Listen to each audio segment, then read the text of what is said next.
On the night of April the 13th, 1944, I escaped from Germany.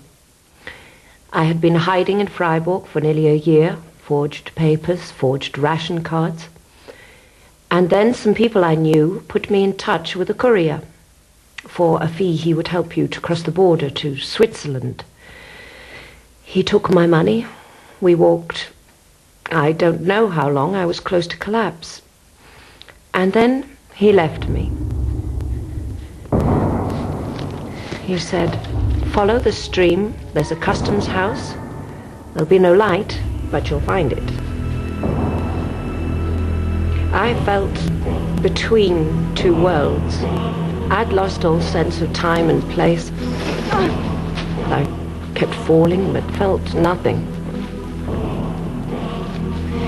And then, at last, I stumbled, and there was concrete, and such a pain in my leg. I was aware of a man coming out of a doorway. Wer ist da?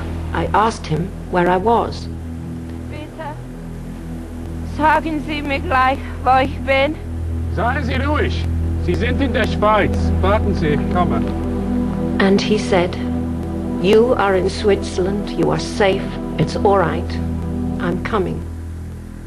And Germany was behind me forever.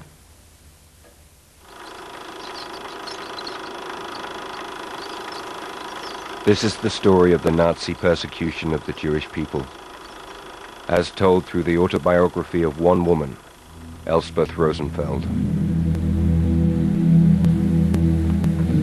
Elspeth was Christian, but her father and her husband were Jewish. And had she been caught escaping, she would have faced arrest, imprisonment, almost certain death.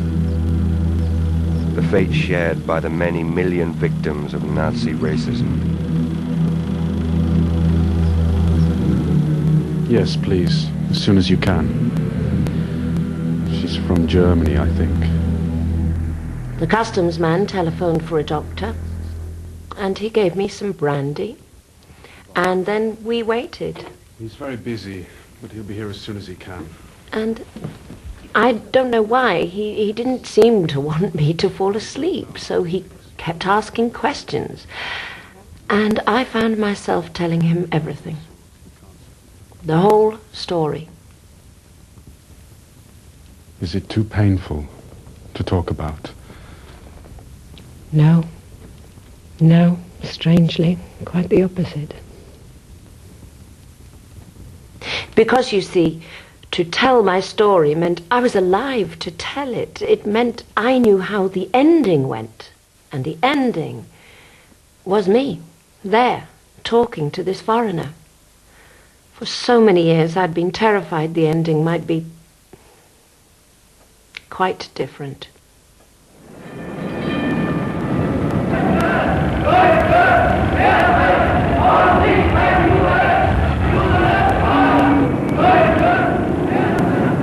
Elspeth's story begins in 1933. The Nazis had swept to power. Their stormtroopers were now protected by the government, and one of their favorite excesses, the persecution of Germany's Jews, was now government policy.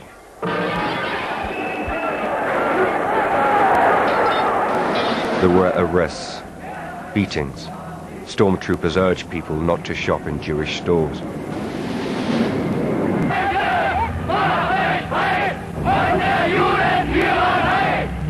Seems so long ago. I remember the shock.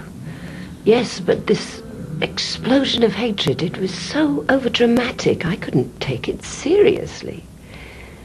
I remember I was working in the prison services. I was a social worker. I had my hat on. I was on my way out the door, and the director phoned, and he said, "You shouldn't come to work anymore."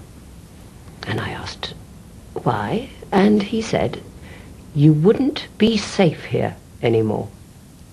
And I remember thinking that was so funny. I mean, of all places, how could I not be safe in a prison? Was he a Nazi?